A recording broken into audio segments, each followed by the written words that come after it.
Au bord de quel sinistre lac d'eau lourde et sombre, aux ténébreuses fleurs plus vastes que la mort, et du muet du soir les dieux froids du nord tissent-ils votre robe d'ombre. Aux abîmes de nuit dévorent le soleil, le jour est offensé par vos voiles de veuve, et vous avez puisé sans peur au morne fleuve, l'onde farouche des sommeils. Ô fleurs noires, le vent de l'aube vous balance, mais nul parfum d'amour ne s'exhale de vous, cher, et vous versez dans les cœurs là et fous l'incantation du silence. La vie est pas en vain si perfide douceur, la pourpre du printemps inutile flamboie, votre deuil rédempteur libère de la joie. Salut, impérieuse sœur, je vous aime et je vais dormir. Soyez clémente, je ne troublerai pas votre calme immortel. Et là-bas, j'oublierai, loin du jour et du ciel, la bouche rouge des amantes.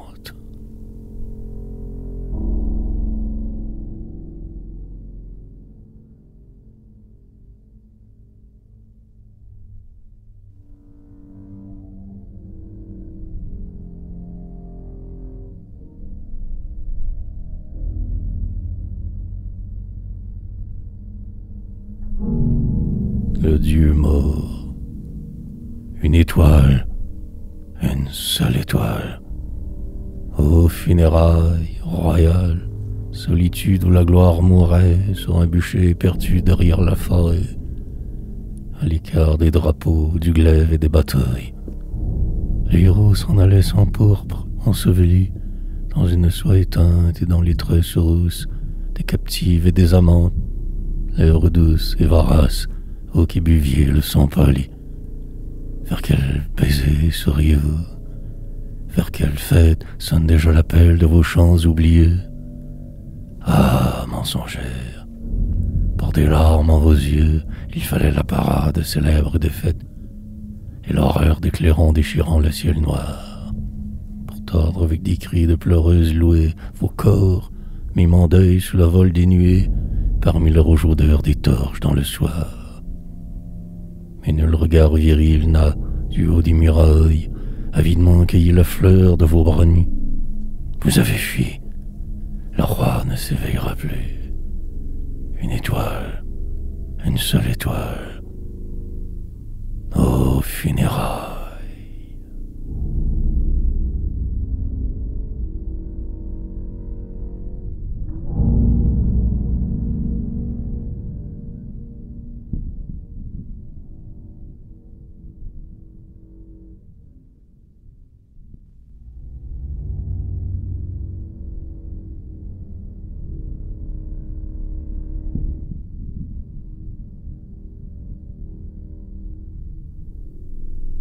Ruine, l'illustre ville meurt à l'ombre de ses murs.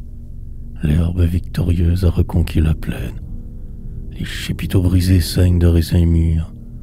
Le barbare enroulé dans sa cape de laine, qui paie de l'aube au soir ses chevreaux outrageux, foule sans frissonner l'orgueil du sol hélène. Ni le soleil oblique au flanc des monts neigeux, ni l'aurore dorant les cimes embrumées, ne réveille en lui la mémoire des dieux. Ils dorment à jamais dans leurs urnes fermées, et quand le buffle vil insulte insolemment la porte triomphale où passaient des armées, nul glaive de héros apparu ne défend le porche dévasté par l'hiver et l'automne dans le tragique deuil de son écroulement. Le sombre lierre clôt la gueule de Gorgone.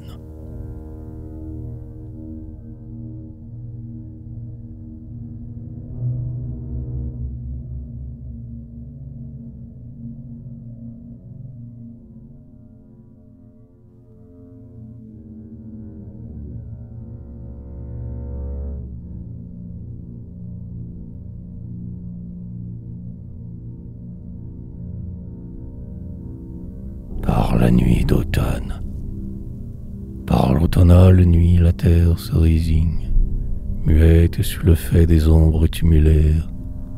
Nul astre qui survive un espoir d'aube claire, un espoir de matin crevant son œuf de cygne. les soleils d'autrefois fermentent dans la vigne. Maintenant, au pas sourd des noirs acquenés, sans faire gémir l'herbe ou résonner la hache, tel qu'une chevauchée impitoyable, approche le troupeau saccageur des suprêmes journées. Un parfum triste vient des grappes condamnées. Demain l'or et le sang des étoiles sublimes seront déshonorés par la soif de la horde, mais voici qu'une pluie invisible déborde et tombe lentement des sinistres abîmes. Serait-ce pas les dieux qui pleurent leurs vieux crimes? Ô Dieu, je ne sais pas quel été vous enire, de poison plus amer que le fiel des lémures. Que vous importe, vous, la mort des grappes mûres et le viol raillé par le bruit vil du cuir? Les pampres desséchés ne veulent pas revivre.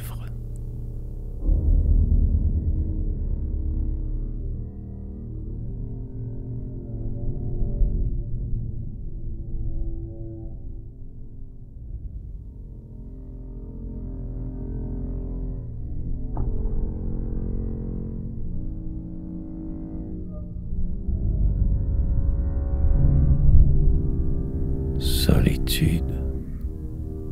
C'est un grand silence après le chant du corps, comme dans les villes mortes où les chats peuvent encore rêver sur le seuil des portes.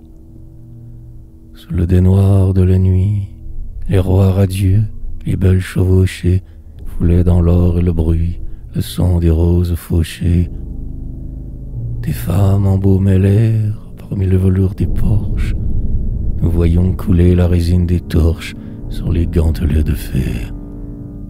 Mais les heures sont passées de la joie et du décor, et dans nos âmes lassées, c'est un grand silence après le chant du corps.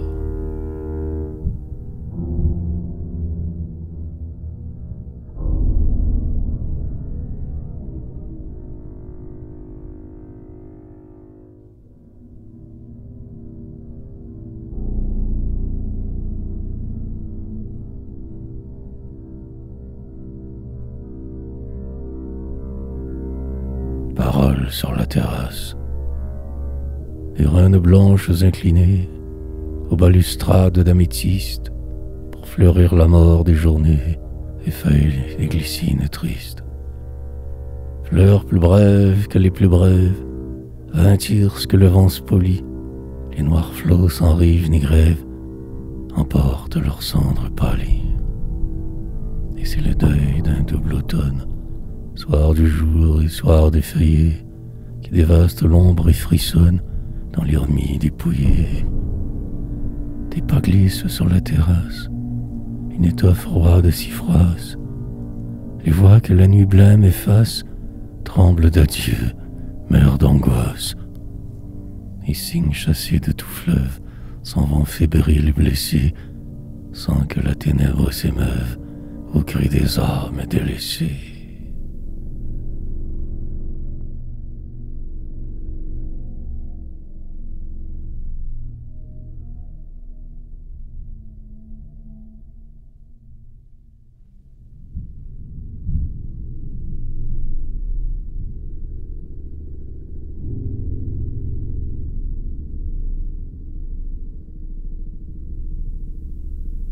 L'automne a dénudé le glaive. L'automne a dénudé le glaive le soir. Un soir d'exil et de mains désunies s'approche à l'horizon des plaines infinies, roi dévêtu de pourpre et spolié d'espoir. Ô marcheur aux pieds nus là qui vient t'asseoir, sans compagnon parmi les landes défleuries, près des eaux mornes qu'elles-mêmes agonies alourdissent ton front vers ce triste miroir. Je le sais, tout sommeille dans ton âme d'automne.